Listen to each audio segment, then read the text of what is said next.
Hello and अस्सलाम वालेकुम। Programme talk shock के लिए मैं हूं एजाज सैयद और मैं हूं फ़खर दुरानी। आज का टॉक शॉक एक धमाकादार गुफ्तगू है फ़खर दुरानी की। आज के टॉक शॉक में हम आपको बताएंगे कि किस तरीके से दुश्मन खुफिया एजेंसी आपके मुल्क में तबाहकारी करना चाहती है और सहाफ़ियों को इस्तेमाल करना चाहती है। एक खुफिया एजेंसी की खातून एजेंट ने किस तरीके से फ़खर दुरानी को रिक्रूट करने की कोशिश की, पैसे देने की कोशिश की, मगर वो नाकाम हो गई। पूरी कहानी बड़ी ही दिलचस्प है और बड़ी धमाकादार है, क्योंकि इसमें सिर्फ एक दो मुल्कों का नाम नहीं, 3 मुल्कों का नाम है। पाकिस्तान को उन्होंने मैदान बनाया, लेकिन इसमें नाम आता है बरतानिया का भी, यूएई का नाम भी आता है और भारत का नाम भी आता है। क्या ये खुफिया एजेंसी भारतीय इंटेलिजेंस एजेंसी रॉ थी या कोई और मामला था? आइए इन तमाम इशूज़ पर जानते हैं तफसीलात फ़खर दुरानी से।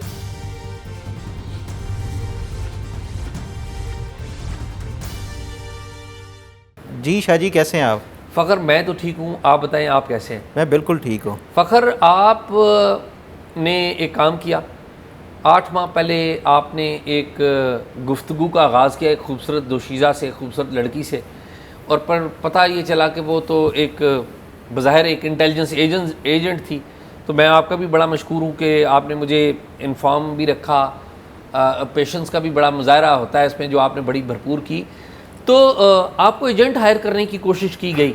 आज इस स्टोरी का कल्मिनेशन हो गया है ना, तो इसलिए हम बात कर रहे हैं। तो मैं ये चाहूँगा फ़खर कि आप बताएं कि आपको किस तरह किसने अप्रोच किया, फेसबुक पे कैसे आपको मैसेज आया और किस तरीके से आप एक हसीना की जुल्फ़ के शिकार हो गए?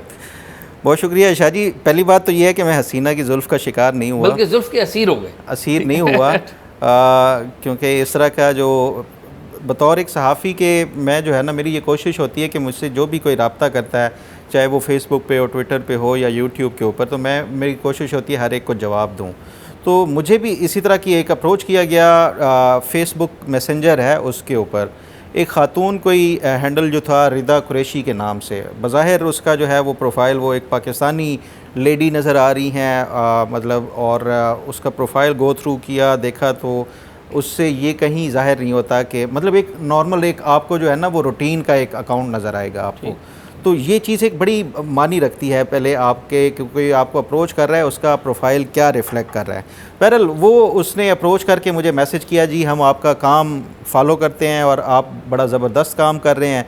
हम जो है मैं एक जो दुबई बेस्ड एक फ़र्म है उसके साथ काम करती हूँ, और हमारी ये फ़र्म ये चाहती है कि आप जो है वो हमारे साथ काम करें, और हम पब्लिक रिलेशनिंग का काम करते हैं। तो मैंने उसे कहा कि मेरी जो नेचर ऑफ़ जॉब है, जो मैं रूटीन की स्टोरीज़ करता नहीं हूँ, तो इसलिए ये जो पब्लिक रिलेशनिंग वाला या इस तरह का जो काम है वो मैं नहीं कर सकता, आप किसी और जर्नलिस्ट को ढूंढें। तो उस पे उसने कहा कि नहीं, आपका हम काम फॉलो करते हैं, हम चाहते हैं कि आप ही हमारे साथ काम करें। तो मैंने खैर अपने तौर के ऊपर जान छुड़ाने के लिए मैंने कहा कि मैं नहीं कर सकता, आप कहें तो मैं कोई और जर्नलिस्ट जो है वो आपको ढूंढ के बता सकता हूँ, आप उनके साथ जो है वो कर लें आपका जो भी काम है। अच्छा, शुरू में उन्होंने को पैसों की ऑफ़र की कि इतने पैसे देंगे आर्टिकल आप शाया करें तो? नहीं, अच्छा, पैसों वाली बात वो जो है ना वो लेटर स्टेज पे आती है। अभी तो एक वो बुनियाद बनाई जा रही है कि उसको, हाँ, वो कैसे आपने जो है वो करना है, कल्मिनेट करना है, ये इसको एक सोर्स को आगे वो बनाना है। तो उस पर उसने कहा नहीं, हम ये चाहते हैं कि आप ही हमारे साथ रहें। बहरहाल मैं वो इनकार करता रहा, 2-3 हफ़्ते तक जो है इसी तरह वो इंसिस्ट करती रही कि आप काम करें। फिर मैंने अपने जो इदारे और हमारा जो इन्वेस्टिगेशन सेल के एडिटर हैं अंसार अब्बासी साहब, उनको ये चीज़ें बताई, और उन्होंने फिर हाईएस्ट लेवल पे हमारे जो इदारे के लोग हैं उनके सामने ये चीज़ रखी कि ये इस तरह कोई अप्रोच किया जा रहा है कि पीआर जो आर्टिकल्स वगैरह हैं वो उसके लिए ये कोई जर्नलिस्ट को हायर करने की कोशिश की जा रही है। अच्छा, उस दौरान अब इसने जिक्र करना शुरू कर दिया, हम आपको हैंडसम अमाउंट पे करेंगे पर आर्टिकल के हिसाब से, तो आप जो है ये काम हमारे साथ करें। अच्छा, और मैं इसमें ज़रा ये बताना अहम बात है कि उन्होंने कहा कि हम पीटीआई से हैं और ये गवर्नमेंट के ख़िलाफ़ हमने आर्टिकल शाया करने हैं।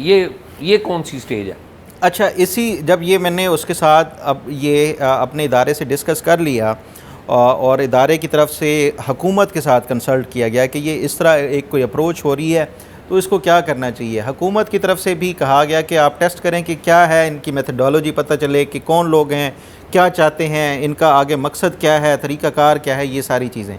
तो फाइनली फिर मैंने उसको मैसेज किया कि ठीक है मैं तुम्हारे लिए काम करता हूँ, मुझे बताओ क्या है। तो उसने कहा कि जैसे मैंने आपको बताया हम एक PR फर्म है, दुबई बेस्ड हैं, और हमारे कुछ क्लाइंट्स होते हैं, उनकी रिक्वायरमेंट्स होती हैं मुख्तलिफ़ मुल्कों में, दुनिया के मुख्तलिफ़ ममालिक में, मीडिया में वो अपने जो है वो मतलब के जो आर्टिकल्स वगैरह पब्लिश कराने होते हैं। तो पाकिस्तान से रिलेटेड हमारे जो क्लाइंट हैं वो PTI के कुछ ओवरसीज़ लोग हैं, वो ये चाहते हैं कि यहाँ पे उनके लिए आर्टिकल्स जो है वो पब्लिश कराए जाएँ, और वो हम आपको जो है ऑलरेडी जो प्री रिटन आर्टिकल्स होंगे वो आपको देंगे। उसमें अगर कोई तब्दीली करनी होगी आपने तो वो हमें फिर फ़ाइनल उसका आप हमें दिखाएंगे, और हम जब अप्रूवल देंगे तो फिर उसके बाद आप पब्लिश करेंगे। इसका शुरू में उसने कहा हम आपको 70,000 पर आर्टिकल पे करेंगे। ये जब हुई ये सारी चीज़ें हुई तो मैंने कहा चलो ठीक है, PTI के हो या किसी का भी, तो आर्टिकल आप मुझे वो भेजें और आपकी रिक्वायरमेंट क्या होगी, क्या टॉपिक्स सब्जेक्ट्स वगैरह क्या होंगे। तो उस पे एक जो ये ज़रा आप स्क्रीन पे अगर दिखा सकें लिस्ट है उसमें उन्होंने बताया कि हमारे जो क्लाइंट्स हैं वो ये चाहते हैं कि फ़ौज के ख़िलाफ़ आर्टिकल्स होंगे, पाकिस्तान आर्मी के ख़िलाफ़ आर्टिकल्स होंगे। हमारा क्लाइंट ये भी चाहता है कि जो पाकिस्तान और चाइना के जो रिलेशंस हैं उसके हवाले से आर्टिकल्स होंगे। मैंने कहा क्या उसके प्रो या एंटी, तो उस पर उसने कहा कि एंटी। यानी पाकिस्तान और चाइना के ताल्लुकात ख़राब करने के लिए हम आपको आर्टिकल देंगे जो आपने शाया करने हैं। और मज़ीद जो लिस्ट थी उसमें बलूचिस्तान के हवाले से, मैंने कहा बलूचिस्तान का क्या करना है, उसमें क्या बलूचिस्तान आप वो बता रही हैं प्रो बलूचिस्तान या प्रो फेडरेशन या क्या होगा। तो उस पर उसने कहा कि जी आपने बलूचिस्तान की एट्रॉसिटीज़ को जो है वो हाईलाइट करना है, यानी कि वहाँ पे जो जुल्म व जबर हो रहा है वो उसको हाईलाइट करना है। फिर अफ़गानिस्तान का उसने कहा कि उस पे उसने कहा कि जो अफ़गान जो रेफ्यूजीज़ हैं उनके यहाँ पे जो मसाइल हैं, उनको जो यहाँ पे दरपेश मुश्किलात हैं उनको हाईलाइट करना है कि यहाँ पे पाकिस्तान में उनको किस तरह से तंग किया जा रहा है, कितनी उनके साथ नाइंसाफ़ियाँ और जुल्म हो रहा है, उसके ऊपर करना होगा। पाकिस्तान की जो इकॉनमी के हवाले से ये मुख्तलिफ उसने जो है एक लिस्ट ऑफ जो टॉपिक्स थे कि हम इसके ऊपर जो है वो आपसे वो आर्टिकल्स वगैरह वो पब्लिश करवाएंगे। अच्छा, तो ये जब आर्टिकल्स की आपको लिस्ट दी तो सबसे पहला जो उन्होंने आर्टिकल दिया वो जनरल आसिम मुनीर के खिलाफ दिया। ये लेटर स्टेज पे है। इससे पहले ना मैं थोड़ा सा आपको बताऊं। अच्छा, इस पे फिर उसने मुझे पूछा कि डू यू थिंक कि यहाँ पे पाकिस्तानी जो मीडिया है वो आर्मी के ख़िलाफ़ पब्लिश कर लेगा। मैंने कहा कैसे आर्मी के ख़िलाफ़, मुझे स्पेसिफ़ाई करें कि किस तरह का आर्मी के ख़िलाफ़ आर्टिकल आप पब्लिश कराना चाहते हैं। तो उन दिनों कोई मिलिट्री कोर्ट्स के हवाले से कोई फ़ैसला आया हुआ था, उस पे उसने कहा फॉर एग्ज़ाम्पल जैसे अब ये मिलिट्री कोर्ट की जजमेंट है के हवाले से, तो आपने इसके अगेंस्ट में लिखना है। तो ये इस तरह के होंगे कुछ आर्टिकल्स। फिर उसके बाद मैंने कहा डिपेंड करता है कि जो नेचर ऑफ़ कंटेंट होगा वो उसी के ऊपर ही वो फ़ैसला करते हैं जो एडिटोरियल टीम होगी। तो वो जब आर्टिकल आप भेजेंगी तो उसके बाद ही हम जो है वो आपको बता सकेंगे कि किस तरह का जो आर्टिकल है वो पब्लिश हो सकता है या नहीं हो सकता। अब ये यहाँ तक जो है बातें फ़ेसबुक के ऊपर वो डिस्कस हो रही थी। ठीक। फिर उसके बाद एक दिन मुझे मैसेज आया किसी UK के नंबर से व्हाट्सएप के ऊपर, और वो UK के नंबर पे जिस तरह आप नाम वो होता है ना वो नीचे लिखा हुआ आ जाता है, उस पे वो नाम रिदा से वो हेलेना बन गई। ठीक। वो अब उस पर उसने कहा कि हेलो फ़खर दिस इज़ रिदा। मैंने कहा हूँ, मुझे उस टाइम नहीं था अंदाज़ा कि कौन। तो उसने कहा वो फ़ेसबुक वाली इस पे। तो खैर उस पे मैंने कहा कि अच्छा ठीक है। आप तो बड़े खुश हुए होंगे कि व्हाट्सएप नंबर पे अब आ गई ये बात। नहीं, मैं कभी नहीं होता खुश इस तरह की उस पर। तो उस पर ना फिर दोबारा जो बात जहाँ से वो कंटिन्यू हुई थी वो मुख्तलिफ़ टॉपिक्स वगैरह उसके ऊपर, तो मैंने कहा आप इतने 2-3 महीने हो गए आप मुझे ये टॉपिक्स बता रही हैं, ये सारा कुछ बता रही हैं, मुझे आप कंटेंट दें और आप मुझे पेमेंट करें तो मैं उस पर जो है वो काम शुरू करूँ। तो उन्होंने कहा ठीक है, हम आपको जो है ना with in a few days आपको आर्टिकल पहला जो है वो भेज देते हैं, आप इसको पब्लिश कराएं। कुछ दिनों के बाद एक आर्टिकल मुझे उन्होंने भेजा। आर्टिकल नहीं था एक्चुअली, वो उन्होंने ना कुछ बुलेट पॉइंट्स में ना पॉइंट्स बना के भेजे ठीक। वो बुलेट पॉइंट्स पे जो पॉइंट्स थे दरअसल वो ये था कि जो फील्ड मार्शल आसिम मुनीर है उसको टारगेट किया गया था कि इसने, जो फील्ड मार्शल आसिम मुनीर है, उसने कोई जेट के हवाले से, तब ये इधर कोई ख़बरें सोशल मीडिया के ऊपर चल रही थी, आपने इसको टारगेट करना है और साथ ही ये टारगेट करना है कि जी ये जो फील्ड मार्शल आसिम मुनीर के फ़ॉरेन टूर्स हैं, ये दरअसल ये वेस्ट ऑफ मनी है, पाकिस्तान के जो टैक्स पेयर का जो पैसा है वो उसको ज़ाय किया जा रहा है।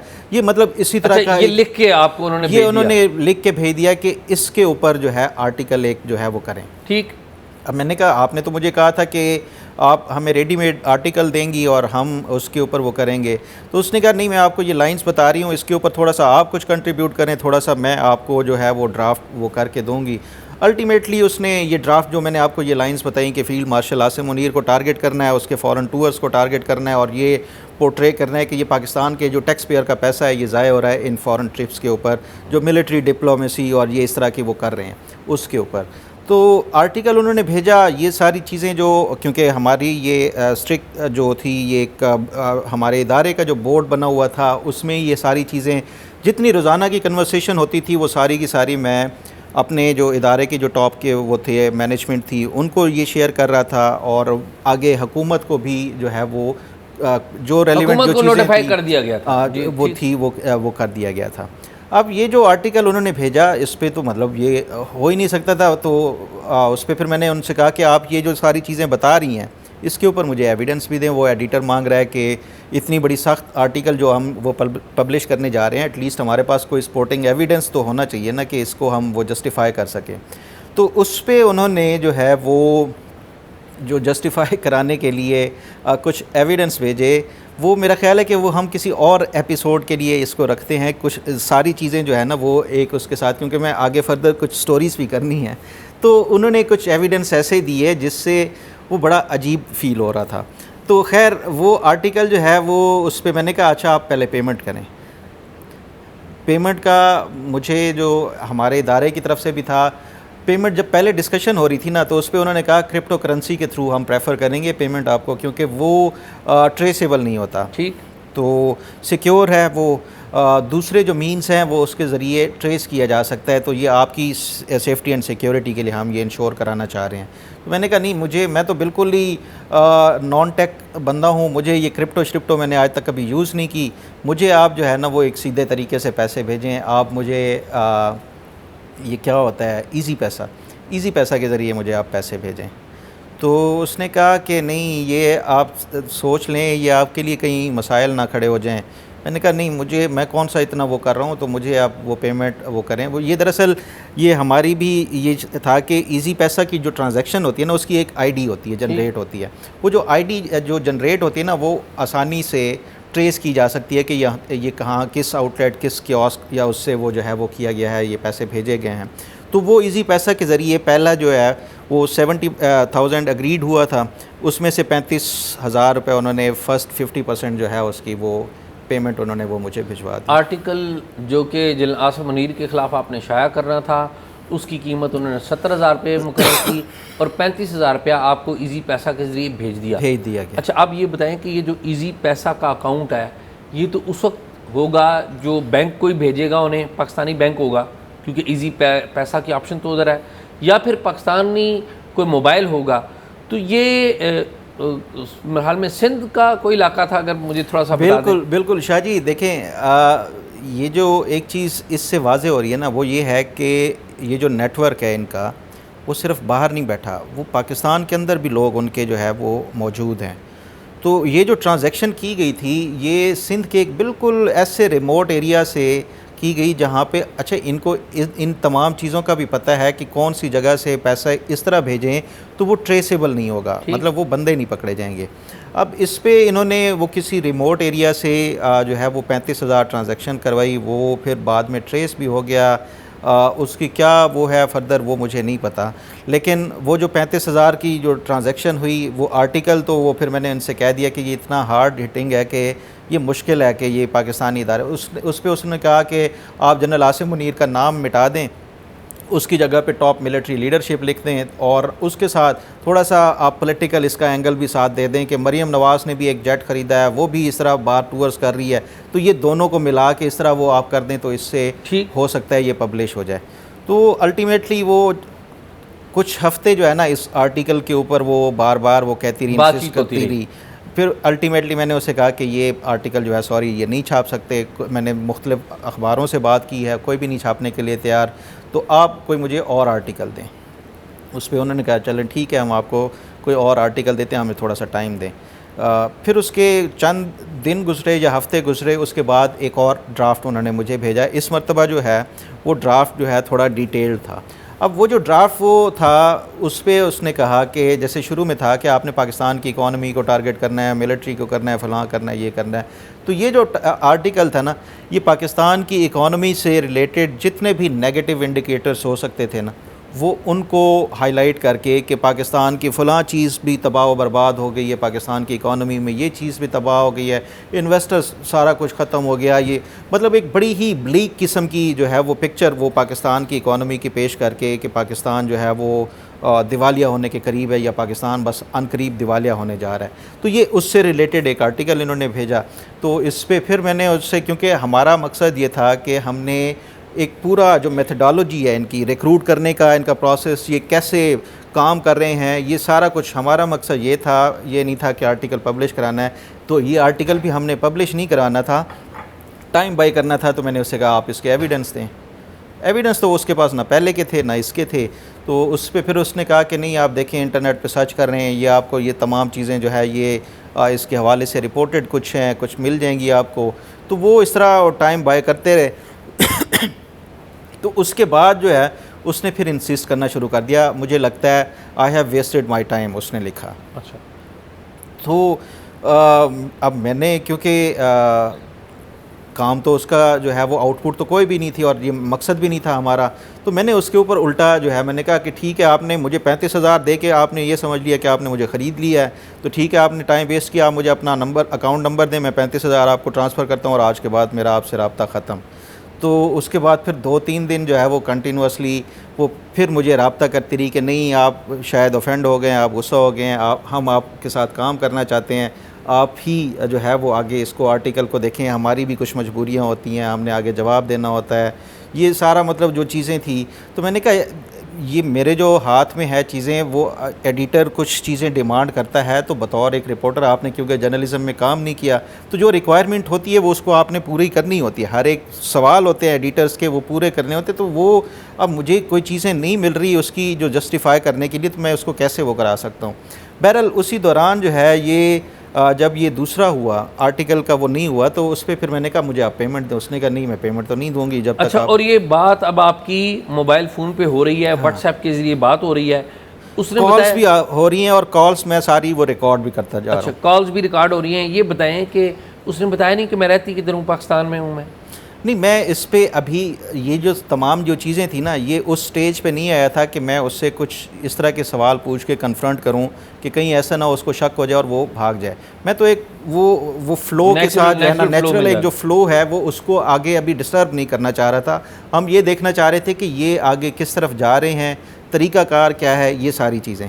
तो उस पर मतलब मैंने कहा ठीक है मैं नहीं करता, काम नहीं करता, आप 35,000 दे के मुझे जो है वो कर रही हैं, ऐसे जैसे आपने मुझे ख़रीद लिया है। तो उस पर फिर अल्टीमेटली उसने वो दोबारा लाइन पे आ गई। देखें हमें भी सवाल जवाब देने होते हैं सवालों के, हमारे भी आगे बॉस हैं, वो पूछते हैं आपकी तरफ से आउटपुट कोई नहीं आ रही, आप जो है वो 2 आर्टिकल्स हम भिजवा चुके हैं, वो पब्लिश नहीं हुए, ये सारी चीज़ें हो गई। तो मैंने कहा कि अब जो मुझे आप चलें एक और आर्टिकल भी भेज दें ताकि मैं हो सकता है वो थोड़ा सा सॉफ्ट हो तो वो उसको पब्लिश करवा लूँगा।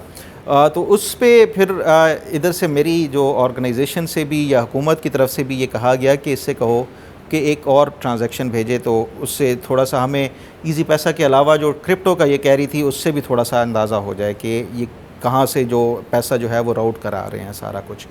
तो उस पर फिर मैंने पैसों का कहा, उसने कहा नहीं आप तो पैसे तो नहीं हो सकते, जब तक आप आर्टिकल पब्लिश नहीं कराएंगे तो पैसे नहीं हम भिजवा सकते। तो ये कुछ चीज़ें जो है ना वो इसी दौरान स्टक रही। तो वो जैसे मैंने आपको बताया ना, ये जो आप भी शाहजी इन्वेस्टिगेटिव जर्नलिज़म करते हैं, ये काम बड़ा पेशेंस वाला होता है। मतलब आपको ये नहीं होता कि बस आप सोचें और वो हो गया, या जो एक स्पॉट जो या उसके ऊपर आप रिपोर्टिंग कर रहे हैं, तो वो आपको नेचुरली वो सारा कुछ वो करना पड़ता है। तो चीज़ें कुछ स्टक हो गई दरमियान में। फिर मैंने अल्टीमेटली इनसे कहा कि अपने इदारे से कि अब क्या ये तो चीज़ें शायद आगे नहीं बढ़ रही। तो मेरे जो एडिटर हैं अंसार अवासी साहब, उन्होंने फिर ये आइडिया दिया कि अब जो है ना वो इनको कन्फ्रंट करते हैं। वो जो आप कह रहे थे ना कि आपने इससे पूछा नहीं आपका कहाँ से ताल्लुक़, ये वो, तो ये फ़ैसला किया हमने कि हम ये कन्फ्रंट करते हैं। ये अभी कोई तकरीबन 20-25 दिन पहले हमने ये फ़ैसला किया, क्योंकि हम ये चाह रहे थे कि अब स्टोरी जो है हम अपनी ब्रेक करें। हमारे पास 3 आर्टिकल्स आ गए, एक ट्रांजैक्शन थी, फाइनेंशियल ट्रांजैक्शन भी थी, उसकी ऑडियो रिकॉर्डिंग भी थी, और उसके साथ साथ ये सारी कन्वर्सेशन। पहला आर्टिकल उन्होंने भेजा जनरल आसिम मुनीर के खिलाफ, आसिम मुनीर के खिलाफ, दूसरा पाकिस्तान की इकॉनमी के खिलाफ भेजा, और तीसरा जो आर्टिकल था उसमें इन्होंने पाकिस्तान से जितनी भी जो मल्टीनेशनल कंपनीज यहाँ से एग्ज़िट किया, उन्होंने जो क्विट किया था, उसको इन्होंने मेंशन करते हुए कि पाकिस्तान से फ़लाँ कंपनी चलेगी, फ़लाँ चलेगी, फ़लाँ चलेगी, पाकिस्तान से जितनी भी फॉरेन डायरेक्ट इन्वेस्टमेंट थी वो सारी ख़त्म हो गई है, पाकिस्तान अब तो बिल्कुल ही बस वो डूबने वाला है, यहाँ पे कोई इन्वेस्टर आने के लिए तैयार नहीं है, SIFC भी नाकाम हो गई है, ये सारी चीज़ें जो है वो नाकाम होती जा रही हैं। तो ये लाइन उन्होंने फिर वो देखा, मिलिट्री वाला हार्ड स्टोरी वो नहीं छप रही, तो वो इकॉनमी को टारगेट करके इन्होंने 3 आर्टिकल आ गए थे। तो फिर हमने ये फ़ैसला किया कि अब इनको जो है वो कन्फ्रंट करते हैं और इनसे डायरेक्टली अब ये कहते हैं कि हमें पता है कि आप कौन है। मैंने एक दिन फिर उसे मैसेज किया कि मेरी एडिटर से बात हुई है, आप जब भी आपके पास टाइम हो तो रब्ता करें। तो उसकी कॉल आ गई, कॉल आई तो उस पर फिर मैंने उसे कहा कि मेरी एडिटर से बात हुई है, वो आर्टिकल छापने के लिए तैयार हैं, पैसे वो ज़्यादा मांग रहे हैं और पैसे आपको अब ये देने होंगे, ये नहीं कि आप मुझे 35,000 दे के बस ये समझ लें कि आपने ख़रीद लिया है। तो उसने कहा ठीक है। मैंने फिर उसे कहा, सीधा फिर मैं मुद्दे पे आ गया कि देखें, मैं यहाँ पे जर्नलिज़म में कोई 15 साल जो है मेरा ये इन्वेस्टिगेटिव उसमें है वो एक्सपीरियंस है, तो इंटरनेशनल जो असाइनमेंट्स भी की हैं, मुझे ये तो एटलीस्ट अंदाज़ा है कि आप PR फर्म नहीं है। और फिर मैंने सीधा डायरेक्टली उसे कह दिया कि I know you are probably रॉ। अच्छा, आपने कहा कि आप रॉ हैं, भारतीय खुफिया इंटेलिजेंस एजेंसी, हाँ, research and analysis wing of India रॉ हैं। तो उस पे उसने पहले हल्का सा कहा नहीं आप ये नहीं, हम PR फर्म ही हैं। तो थोड़ी सी बात मज़ीद हुई उसी कॉल में ही। तो मैंने उसे कहा कि देखें आप, फिर मैं वही बात करूँगा, मैं बच्चा नहीं हूँ, आप रॉ ही हैं, मुझे ये बताएं कि मैं आपके लिए काम कर रहा हूँ, तो मेरे लिए क्या जो है ये आगे सेफ्टी एंड सिक्योरिटी के लिए आप इंश्योर करा सकते हैं। कल को अगर मैं पकड़ा जाता हूँ, यहाँ पे मैं मिसिंग पर्सन में आ जाऊँगा, आपका तो कुछ नहीं जाना, आपने तो एक 35,000 दे के ये समझ लिया है कि बंदा ख़रीद लिया आपने, मेरे लिए क्या इसमें वो है। तो उस पर उसने बजाय इसके कि रॉ का डिनाई करते ही वो उसने कहा कि जी अच्छा आप ये बताएं आप क्या चाहते हैं। मैंने कहा आपको पता होगा आप क्या कुछ कर सकते हैं, इसके लिए मुझे बताएं, मेरी सेफ्टी एंड सिक्योरिटी के लिए क्या कुछ किया जा सकता है। मैं यहाँ पे एक सेटल्ड और अच्छी जॉब कर रहा हूँ, उसकी मेरे लिए अगर जो है वो जॉब चली जाती है उसकी क्या वो मेरे लिए ज़मानत है, गारंटी है। तो उस पर उसने फ़ौरी तौर के ऊपर कहा हम आपको UK सेटल कर देते हैं। UK सेटल कर देते हैं? UK सेटल कर देते हैं। मैंने कहा क्या मतलब UK सेटल? उसने कहा कि हम आपको भी आपकी फ़ैमिली को भी UK में वीज़ा दिलवा देते हैं, वहाँ पे आपको एक अच्छी जॉब दिलवा देंगे। मैंने कहा किस किस्म की जॉब? मेरा तो जर्नलिज़म का एक्सपीरियंस है, उसके अलावा तो मुझे कुछ आता ही नहीं है। तो उसने कहा आपको आपकी ही फील्ड में जर्नलिज़म में हम आपको जॉब दिलवा कर देंगे और वीज़ा भी जो है वो UK का। मैंने कहा हाउ सून?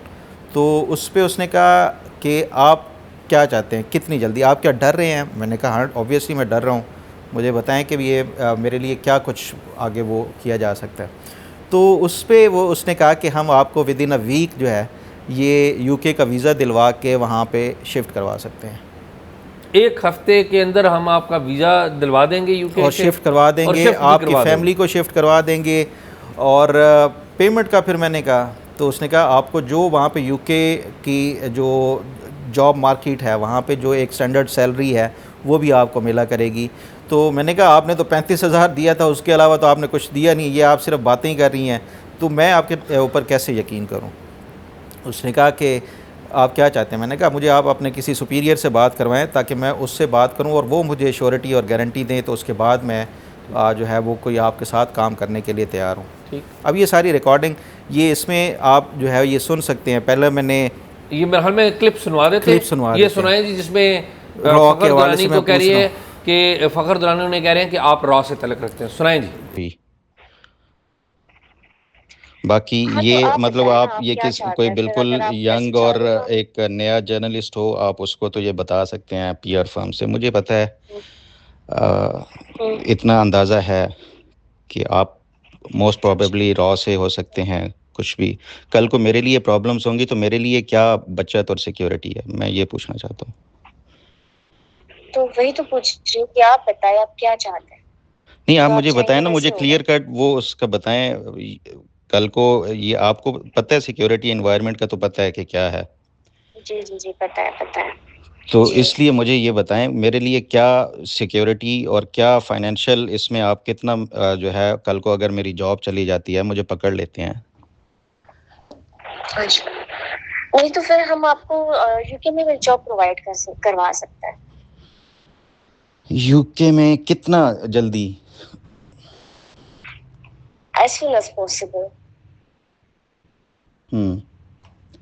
और अगर आपकी कंट्री से अगर कोई प्रॉब्लम है तो हम आपको जल्द से जल्द यहाँ जॉब प्रोवाइड करवा सकते हैं। और कितना फाइनेंशियली किस तरह मंथली क्या पेमेंट? और क्योंकि यहाँ पे मेरी देखिए, यहाँ 1 पे जो मिलियन स्टैंडर्ड है रूल सैलरी। होगा उसी के हिसाब से आपको पेमेंट होगा ना। यहाँ पे स्टैंडर्ड जो ऑब्वियसली मेरी जर्नलिज्म का जॉब होगा। जाएगी, जी सब जी। कुछ जाएगा, तो यहाँ से जो है वो फिर मुझे कितना वो मंथली जो है वो ऑब्वियसली मेरी फैमिली जी है, वही बच्चे बता रही हैं। हूँ, जो स्टैंडर्ड रहेगा उस स्टैंडर्ड क्या उस होगा, हिसाब मतलब से आपको आपको ये ज़रूर अंदाज़ा तो मिलेगा। होगा ना।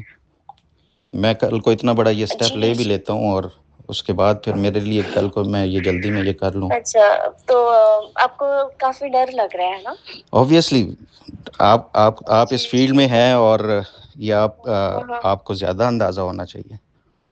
जी जी जी। नहीं, सही बात है। देखिए, बट आप ना इस आप बस थोड़ा ज्यादा ओवर थिंकिंग कर रहे हैं, ऐसा कुछ भी नहीं है। नहीं, और आपको आपने यहाँ पे कंटेंट देखिए, आप आप देखिए आपको कंटेंट आपने देखी है, कोई आपको भी यहाँ इतना पे हार्श अंदाज़ा कंटेंट नहीं है नहीं जो है। जो जो सूरत हाल होती है यहाँ पे, तो वैसे भी जो है ना बड़ा प्रॉब्लम हो जाता है अगर थोड़ा सा भी किसी को ये शक पड़ गया। मेरे लिए तो ये यहाँ पे रहना जीना। सर, कॉन्टैक्ट्स तो काफी होते हैं। हम हमारे बॉस लोगों के तो काफी ज्यादा कॉन्टैक्ट्स होते हैं। तो इस बारे में भी मैं आपको पूरी इत्तला देती हूँ। ठीक है, ठीक है। Welcome back. ये जब मैंने रॉ से उसे कहा तो बजाय इसके कि वो उसका जो है वो जवाब कि नहीं हम नहीं हैं, उसने वो यूके के अरेंजमेंट और उसके ऊपर वो डिस्कस करना शुरू कर दिया। अब उस पर उसने कहा कि मैं अच्छा आप मुझे एक दिन का टाइम दें, मैं अपने बॉस से बात कराती हूँ। हमारे बॉस के यहाँ पे भी अच्छे कॉन्टैक्ट्स हैं और यूके में भी अच्छे कॉन्टैक्ट्स हैं, तो वो आपको वहाँ पे सेटल करा यानी कि पाकिस्तान में भी अच्छे कॉन्टैक्ट्स हैं और यूके में भी अच्छे कॉन्टैक्ट्स ठीक। हैं। नेक्स्ट डे उसी नंबर से, उसी रिदा कुरैशी वाला जो हेलेना का यूके का नंबर था, उसी से कॉल आती है। उसने कहा कि फ़खर साहब मैं आपकी बात जो है अपने बॉस से करवाने जा रही हूँ, तो आप ज़रा उनसे बात कर लें। और ये वही टेलीफोन कॉल है जिसमें आप उन्हें कहते हैं जी आपका ताल्लुक रा से है, और वो एक हिंदी वर्ड इस्तेमाल करते हैं। हाँ। और वो कहते हैं ऐसा नहीं है। सुनाइए, मेरे ख्याल में वो पहले क्लिप वो भी सुनवा लें। हाँ। ये जी सुने क्या गुफ्तगू हो रही है। मैं आपके लिए काम कर रहा हूँ, मैं ये 70,000 दूंगा मैं उस न्यूज़ ऑर्गेनाइजेशन को जो पब्लिश करेगी, तो मेरे लिए तो इसमें ज़ीरो है, वो मुझे तो कुछ भी वो नहीं है, तो मैं ऐसे क्यों अपने लिए नहीं कमीशन भी आप क्या समझते हैं, मतलब कि मैं अगर इतना मेरा एक एक्सपीरियंस और उसके साथ मैं ये 70,000 वो सब उनको दे दूंगा, या इवन 70,000 में अपना कमीशन क्या 10-15 हज़ार के लिए मैं वो करूंगा सारा। नहीं बट ये तो जाहिर सी बात है, इतने में नहीं है ना। But I thought you have some arrange this. इसलिए मैं ये चाह रहा था, मुझे आप अपने किसी सुपीरियर से बात करें। और दूसरी चीज़, एक चीज़ आप भी समझते हैं, इस फील्ड में हैं, आप हैंडल कर रहे हैं ये सारी चीज़ें। मैं भी 15 साल से इस फील्ड में हूँ, तो I know for a fact कि मतलब पीआर फर्म वाली बात तो नहीं है। और ये मैं ये सारा कुछ जानते हुए आपके साथ अगर वो कर रहा हूँ, तो इट मीन्स के I am expecting something better from you, और वो बेटर फ्रॉम यू ना ये नहीं होगा कि जस्ट आप एक बता दें और कह दें तो मैं उसके ऊपर वो ट्रस्ट करके वो कर लूँगा। Yeah, but that's see as far as your security that you say जो आप कह रहे हैं उसके केस में in the first from not see as far as I have for my personal things हमने कभी ऐसी चीजें करवाई ही नहीं है. The Pegasus was the last thing वो that went very internal deep something. But as far as this ये जो pushing की scene है फर्स्ट कर लेते कि आप जो कह रहे हैं कि आपको कोई पर्सनल आपकी कोई इश्यूज हो गई उसके बावजूद to think the best thing that everyone does is just to get you out of there. That's all. नहीं मतलब क्या मैं तब तक वेट करूंगा और फिर अगर कोई इस तरह की सिचुएशन अराइज होती है तो तब मेरे लिए ये सारा कुछ किया जाएगा, पहले से कुछ नहीं अरेंज किया जा सकता. पहले से कितने पहले से आप क्या मतलब आई मीन कि मैं ये चाहता हूँ मैं ये चाहता हूँ जो मेरी अपनी एक मैं ये चाहता हूँ कि मेरे लिए एटलीस्ट जो मेरा और मेरी फैमिली के वीज़ास जो हैं वो हर टाइम जो है वो मेरे पास होने चाहिए कि अगर मुझे कोई इस तरह की सेंस भी होती है, ऑब्वियसली हम ये इस फील्ड में काम कर रहे हैं तो आपको चीज़ों का, आपको डेंजर का, आपको थ्रेट्स का ये सारा सेंस हो जाता है. तो मैं ये चाहता हूँ विद इन आवर्स जो है मैं यहाँ से, मुझे ये ना हो कि मैं वीज़ा का इंतज़ार करता रहूँ, मेरे पास वीज़ास हों, मैं फौरी तौर के ऊपर जो फर्स्ट अवेलेबल जो भी हो मैं उधर से यहाँ से एग्जिट करूँ. तो ये चीज़ें मेरे लिए ये सबसे इम्पोर्टेंट है. और दूसरा फिर फाइनेंशियल के लिए अगर मैं यहाँ से वो करता हूँ तो मेरी एक एस्टेब्लिश्ड जॉब है यहाँ पे, तो मुझे उसके लिए क्या मुझे जो है वहाँ पे बाहर उधर जाके मैं भीख तो नहीं मांग सकता. बेशक नहीं, your experiences in the journalism field you will be accommodated there in. तो ये चीज़ें अगर मेरे लिए, मैं इस वजह से इनसे कहा कि मुझे उनसे बात करा दीजिए जो कि ये डिसीजन लेने के उनको किसी की अप्रूवल की ज़रूरत ना हो, जिनके पास ये डिसीजन मेकिंग पावर्स हों, और वो मुझे कोई अश्योरेंस और कोई उसके लिए प्रैक्टिकल जो चीज़ मुझे स्टेप लेते हुए नज़र आए तो फिर मैं आपके लिए लॉन्ग टर्म चलने के लिए तैयार हूँ. That's as far as financial concern मैंने वो भी आपको बता दिया, आपकी पर्सनल सिक्योरिटी में क्या सीन होंगे वो भी हमने आपको बता दिया. नहीं तो वीज़ा के लिए क्या मैं अप्लाई करूं और आप मुझे ये लगवा के देंगे, क्या होगा ताकि ये मैं बिल्कुल in the see as you say कि when you feel that you don't want to be there तो आपने यहाँ पे बताना है और फिर वहां से फिर प्रोसीड हो जाएगा प्रोसीडिंग में आपको फिर वीजा लगवा के. मोस्टली सिंस यूके के साथ में एक्स्ट्राडिशन ट्रीटी ऐसी कोई स्पेशली है नहीं, so it goes with UK और एनी अदर. हाँ यूके का क्योंकि हमने देखा है ये अभी रिसेंटली जो जर्नलिस्ट गए हैं उनका वो कोशिश भी हुई है लेकिन उन्होंने नहीं किया उनको रिटर्न. वो UK has some very strict rules in respect of extradition. They don't let ये जस्ट इसलिए कि आपको भी आप ये समझते हैं और के आर्टिकल्स पब्लिश तो होना हम देखें तो इनिशियल जो फर्स्ट वो आर्टिकल्स हैं फर्स्ट 2 months वो 50,000 पर आर्टिकल आप मुझे देंगे साथ. उसके बाद जो है वो फिर जब एक दफ़ा आपको भी ये हो जाएगा कि अब ये काम चल पड़ा है तो फिर उसके बाद मुझे जो है वो 100,000 आप देंगे पर article. Okay so total amount you are saying correct? नहीं वो 70 plus 100. फर्स्ट 2 month आप देखें आपके आर्टिकल्स पब्लिश हों और उसके बाद जब ये एक सिलसिला चल पड़े तो उसके बाद फिर फर्स्ट 2 month के बाद आप 100,000 मुझे देंगे पर आर्टिकल. और ये डोनेशन के लिए आप कह रहे हैं करेक्ट? हाँ जी. आप do you have I just wanted to know since we have had like quite good conversation, I just wanted to know do you have some good people or actors in Dawn as well? Just wanted to know. Dawn का मैंने जो हमने collaborations की थी last time तो वो Dawn वाले किसी आउटसाइडर को वो नहीं करते. हाँ ये I have also heard that. उनके अपनी वो अपने जो उनके स्टाफ जो रिपोर्टर्स होते हैं वो उन्हीं के थ्रू वो कराते हैं, उसके अलावा आउटसाइडर का वो नहीं करते. Okay fine. Okay the lady will get back to you. और उसके लिए जो रिलोकेशन के लिए क्या होगा उस पे आपने अभी तक मुझे कोई वो आप ये कह रहे हैं कि हम कर देंगे लेकिन मुझे कोई एश्योरेंस चाहिए ना. मैं आपके साथ फुली अब इंगेज होने जा रहा हूँ तो मुझे अब एटलीस्ट ये एक चीज़ वो ना रहे मेरे उसमें कंसर्न ना हो कि मेरे लिए कि कल को अगर कुछ होता है तो उस पर मैं क्या करना है, कोई अप्लाई कब, how soon can I apply for the visa? Are you feeling threatened right now? Is there anything? Welcome back. अच्छा शाह जी, ये जो बॉस है इसके साथ मेरी कोई 40 से 45 मिनट बात हुई। ठीक।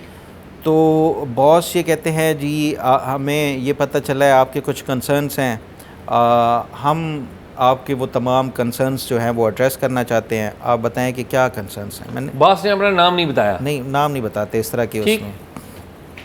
तो मैंने कहा मेरी 2 कंसर्न्स हैं। पहली कंसर्न ये है कि ये जो आपकी खातून है ऑपरेटिव, इसने मुझे 35,000 दिया हुआ है, 8 महीने होने वाले हैं, और 35,000 में ये समझा हुआ है कि मैंने इसको बस ख़रीद लिया है। ठीक। तो पहली बात तो पेमेंट वाली है, पेमेंट आप बढ़ाएं इसकी। उसने कहा कितनी, आप कितनी चाहते हैं। मैंने कहा आप पहले 70,000 कह रहे थे, वो 70,000 तो जाएगा वो एडिटर्स को, इसमें मेरा कितना शेयर है। ये सारी चीज़ें जो है ना वो इसलिए वो किया जा रहा था ताकि उसको रिकॉर्ड एक बनता जाए ना, रिकॉर्ड बनता जाए, और ताकि उसको कहीं शक ना हो कि ये हमारे साथ खेल रहा है, उसको ये अंदाज़ा हो कि ये पैसों के लिए और उसके लिए वो कर रहा है। तो उसने कहा कितना हो, मैंने कहा एटलीस्ट 1 लाख मेरा और 70,000 उसका, यानी 1,70,000 पर आर्टिकल जो है ये पे करेंगे आप। उसने कहा नो प्रॉब्लम, पैसों का तो कोई मसला ही नहीं है, आप ज़्यादा मांगते हैं हम वो भी कर देते। तो 1,70,000 कंसीडर इट डन। मैंने कहा दूसरा मेरा जो कंसर्न है वो है सिक्योरिटी का। सिक्योरिटी पे आप इस फील्ड में हैं, मैं थोड़ा सा उसको वो ग्राउंड सेट कर रहा था ताकि उसको, आपको पता है कि जो ग्राउंड के ऊपर आपके बिहाफ पे काम करते हैं उनके लिए कितने चैलेंजेस होते हैं, सिक्योरिटी कंसर्न्स होते हैं। कल का उनका कवर एक्सपोज हो जाता है तो उनके लिए तो यहाँ पे ज़िंदगी ख़त्म हो जाती है, दुनिया ख़त्म हो जाती है। तो मेरे लिए इसमें, मैंने कल भी इस लेडी से बात की थी और उसने मुझे कहा था यूके का वीज़ा और वो तमाम जो सेटलमेंट, उसने कहा कि कोई मसला नहीं, आपको वीज़ा कब चाहिए। पहली बात तो वो कहता है ये है कि जो आप काम कर रहे हैं, ये जो आर्टिकल्स हैं, ये इतने कोई ऐसे नहीं है कि जिससे आपकी जो है वो कोई सिक्योरिटी का कोई इशू बन सकता है, लेकिन बिलफ़र्ज़ अगर वो आपको सिक्योरिटी का मसला बनता है तो हम आपको जो है ना वो वीज़ा अरेंज करवा देते। मैंने कहा आप ये बातों तक नहीं, मुझे ये बताएं कि प्रैक्टिकली कब तक ये करवा सकते हैं। उसने कहा नेक्स्ट वीक आपको वीज़ा मिल जाएगा, वीज़ा मिल जाएगा। आप अप्लाई करेंगे तो आपको विद इन अ डे जो है, नेक्स्ट वीक आप जाके अप्लाई करेंगे तो विद इन अ डे आपको वीज़ा मिल जाएगा। ठीक।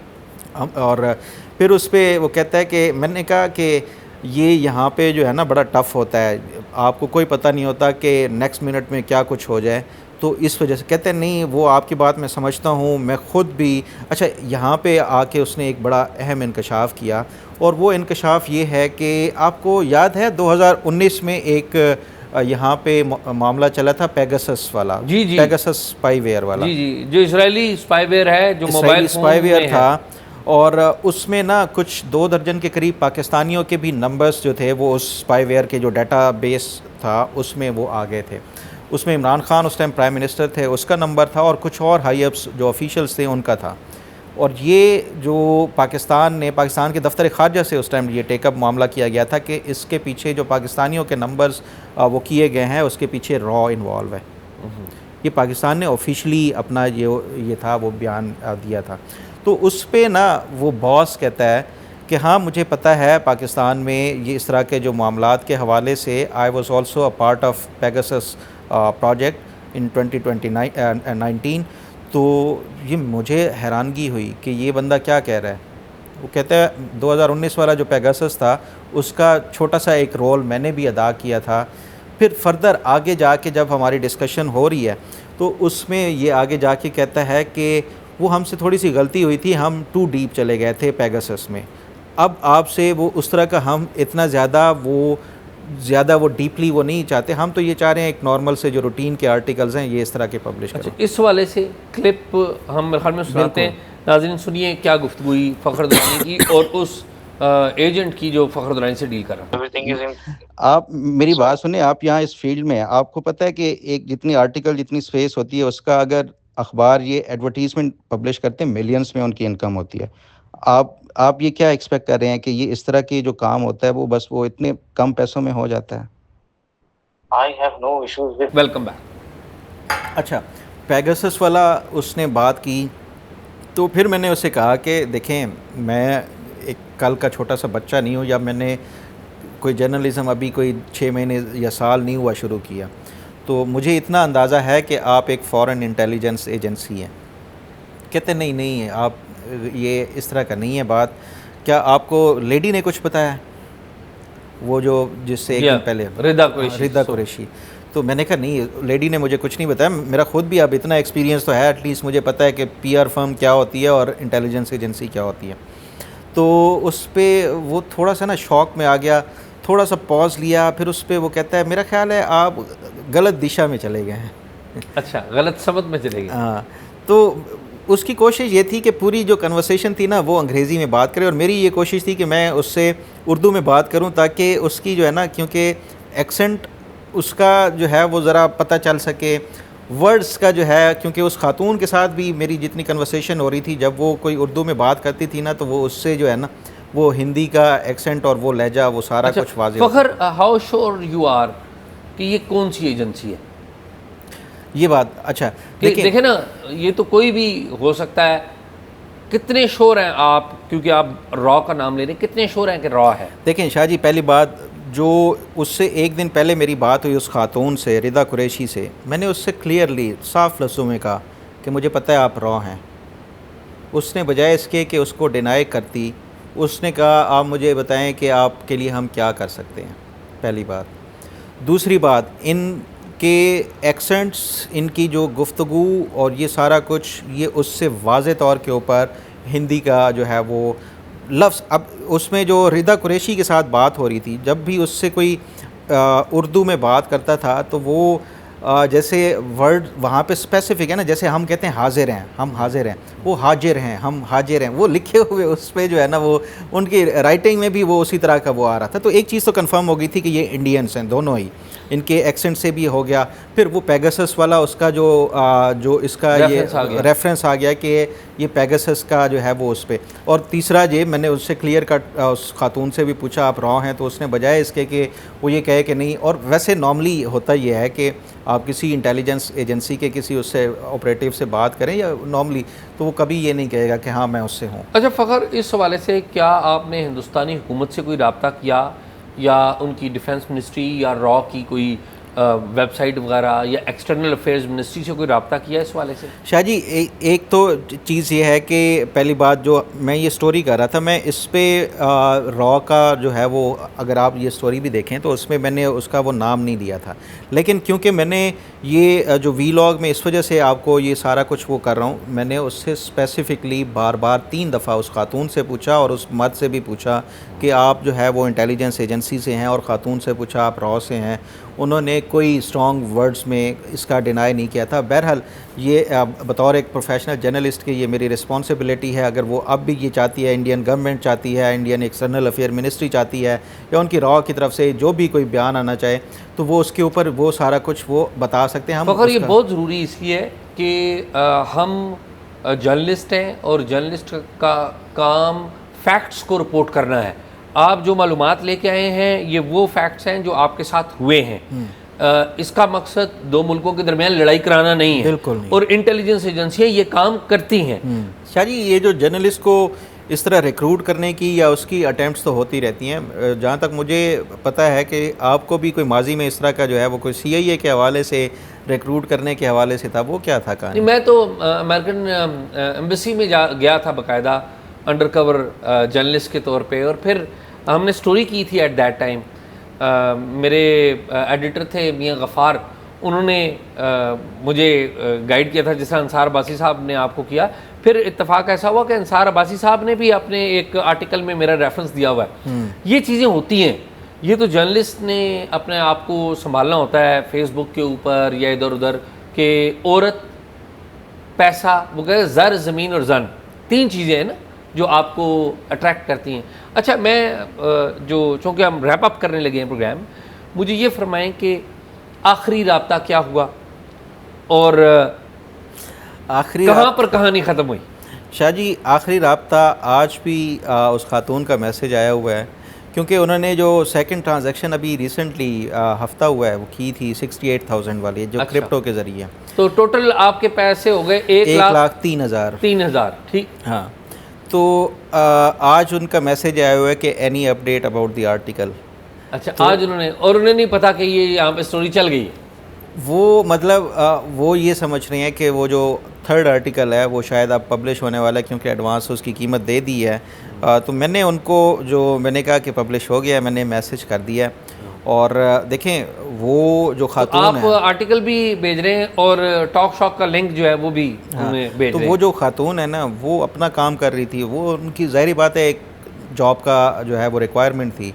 मैं भी अपनी जॉब कर रहा था और मेरी ये जॉब की रिक्वायरमेंट बतौर एक सहाफ़ी के जो मैं समझता हूँ वो ये है कि आपको हर तरह से हर जगह से अप्रोच किया जाता है। मतलब आपको होस्टाइल इंटेलिजेंस एजेंसीज नहीं, यहाँ से पॉलिटिकल भी हो सकता है, बिज़नेस इंटरेस्ट ग्रुप्स हो सकते हैं, कुछ भी हो सकता है।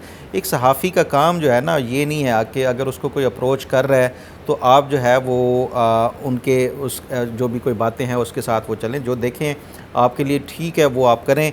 और मैं ये समझता हूँ कि बतौर एक सहाफ़ी के, पहली बात ये कि एक सहाफ़ती हमारी जो मैं समझता हूँ कि ज़िम्मेदारी भी है, और एक सहाफ़ती जो दयानतदारी अगर मैं उसको कहूँ वो ये है कि आप अपने प्रोफेशन के साथ कभी गलत ना करें। कोई पैसे दे के अगर कोई इस तरह का वो आपको अप्रोच कर रहा है, तो मैं ये समझता हूँ कि ये एक पहले दिन से ही ये जो चीज़ थी ना वो गलत थी। और इसी वजह से मैंने अपनी जो टॉप मैनेजमेंट थी उसको ये बात बताई, ताकि ये जो चीज़ है ये इसको हम एक्सपोज़ कर सकें। और यही मेरा ख़्याल है कि हर सहाफ़ी की भी एक वो होनी चाहिए कि आपका जो एक ज़िम्मेदारी या जो एक रिस्पॉन्सिबिलिटी या जो जॉब है वो रिक्वायरमेंट ये है कि आपने इन्फॉर्मेशन रिपोर्ट करनी है, ये नहीं कि किसी का आपने प्रोपेगेंडा टूल बनना है। तो उसके लिए अगर कोई आपको गलत मीन से वो कर रहा है तो ये एक मैं समझता हूँ कि ये हम सब की रिस्पॉन्सिबिलिटी है कि इस तरह के जो एलिमेंट्स हैं उनको एक्सपोज़ करना चाहिए। और यही कुछ मैंने वो किया है। आज उनका जो मैसेज आया तो उसके ऊपर मैंने ये आर्टिकल भी भेज दिया है। तो उनके साथ मेरा कोई किसी के साथ ज़ाती तो हमारा किसी के साथ भी नहीं है।